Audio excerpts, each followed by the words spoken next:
Manusia punya ekor loh. Masa sih? Iya, beneran. Saat kita memasuki usia 31 sampai 35 hari di dalam kandungan, organ ini mulai terbentuk dan terlihat jelas. Tulang ini ada di dalam tubuh kita dan menjadi bagian dari tulang sulbi. Coba aja minta dokter untuk meronsen ekormu, maka akan terlihat bagian tulang kecil di ujung bawah tulang belakangmu. Setelah beribu-ribu tahun mengalami evolusi, manusia kehilangan ekornya. Coba bayangin deh, kalau ekor kita memanjang, celana kita pasti harus didesain ulang. Akan diperlukan lubang atau saku khusus untuk memasukkan ekor. Belum lagi saat kita duduk, pasti bakal kerasa nggak nyaman banget. Manusia purba penghuni bumi juga berbulu. Sedangkan manusia modern sudah nggak berbulu sejak sekitar 1,2 juta tahun yang lalu. Ya, meskipun masih ada bulu tipis yang menutupi tubuh kita, tapi perbandingannya sudah berbeda jauh kok. Manusia purba punya bulu super tebal, mirip seperti simpanse dan gorila. Fitur tubuh ini memang sangat diperlukan agar tubuh mereka tetap hangat. Malahan, bisa aja kan orang-orang yang tinggal di daerah dingin juga pengen punya bulu tebal? Tapi untungnya, dengan kehilangan bulu, kita bisa loh menikmati udara hangat.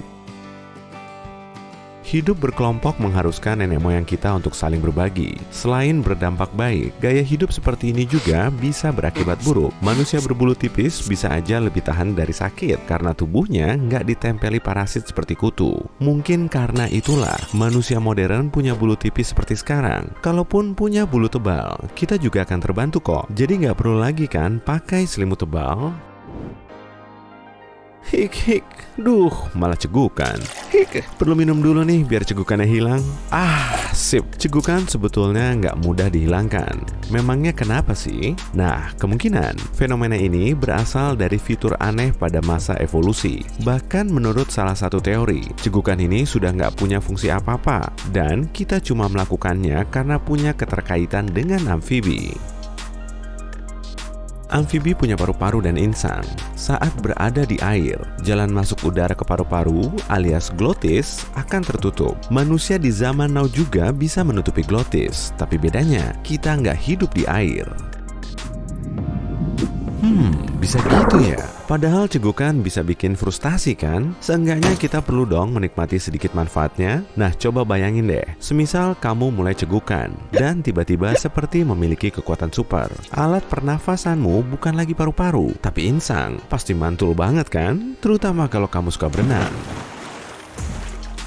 Sebagian besar gigi kita sudah berderet rapi di gusi kita, tapi 4 diantaranya malah muncul belakangan. Kamu tahu kan?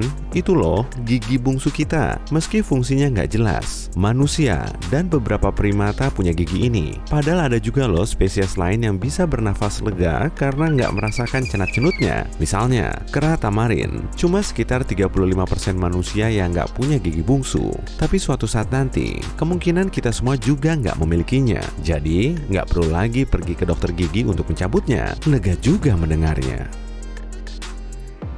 Di Irlandia, ada banyak orang yang berambut merah. Iya, beneran. Ada banyak banget, malah di atas 30%. Ciri ini disebabkan oleh penyimpangan genetik. Jadi, ada fitur tertentu yang diwariskan oleh leluhur mereka, sehingga sebagiannya memiliki rambut merah. Nah, kalau kamu berambut merah, alasannya juga nggak begitu jelas. Leluhurmu saja yang telah mewariskan sifat ini secara turun-temurun hingga sampai ke kamu. Jujur sih, menurutku orang-orang yang berambut merah tuh kelihatan unik dan menawan.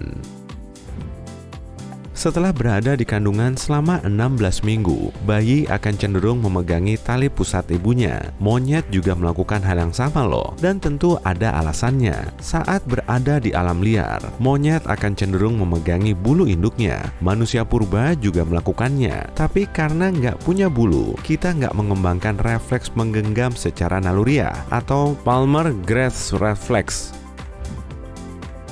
Buka mulutmu lebar-lebar.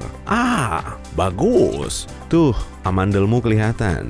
Memangnya apa sih fungsinya? Padahal kalau kita amati, amandel malah lebih banyak menimbulkan masalah daripada manfaat. Organ ini bisa melindungi kita dari bakteri dan makanan lain yang kurang sehat. Tetap aja sih, seringnya malah bikin tenggorokan kita sakit. Makanya, banyak orang lebih memilih untuk mengoperasinya.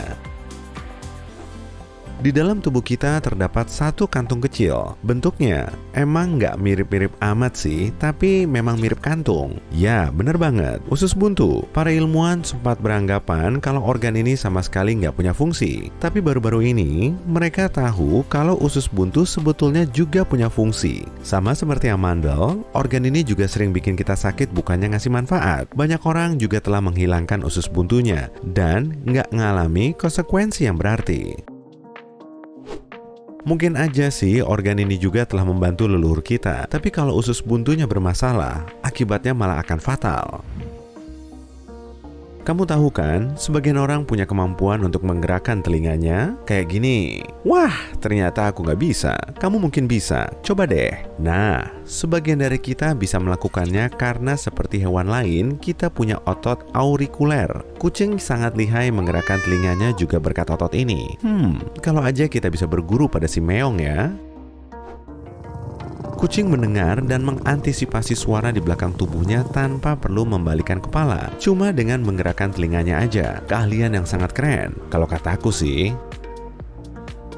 Coba deh, rentangkan tanganmu sampai lurus. Lalu, satukan jempol dan kelingkingmu. Kamu bisa lihat garis otot di pergelangan tanganmu kan? Nah, namanya palmaris longus. 90% manusia di seluruh dunia punya fitur ini. Jadi kemungkinan, kamu juga punya.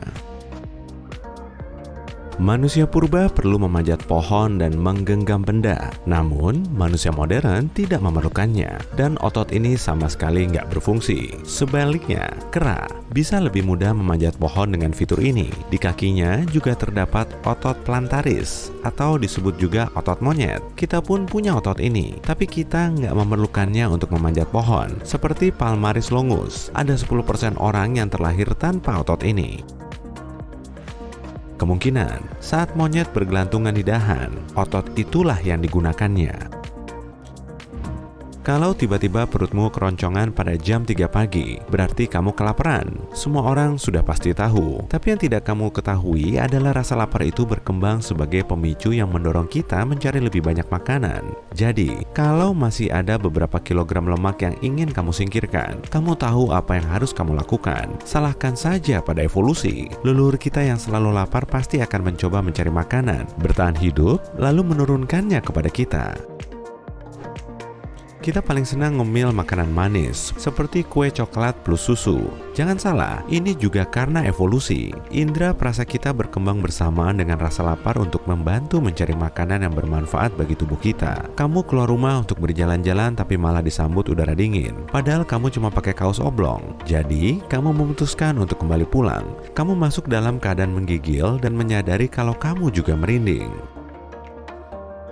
Manusia purba pun bisa melakukannya. Saat dingin, mereka juga merinding dan bulunya akan berdiri. Hal ini akan memerangkap udara dan membuat tubuh mereka hangat seperti mantel yang tebal. Manusia memang tidak berbulu tebal. Bulu yang ada di tubuh kita tidak berfungsi sekuat itu. Evolusi juga menjelaskan alasan kamu juga merinding saat ketakutan. Coba bayangkan, manusia purba berada di tengah-tengah alam liar. Tiba-tiba ada harimau yang ingin menerkam.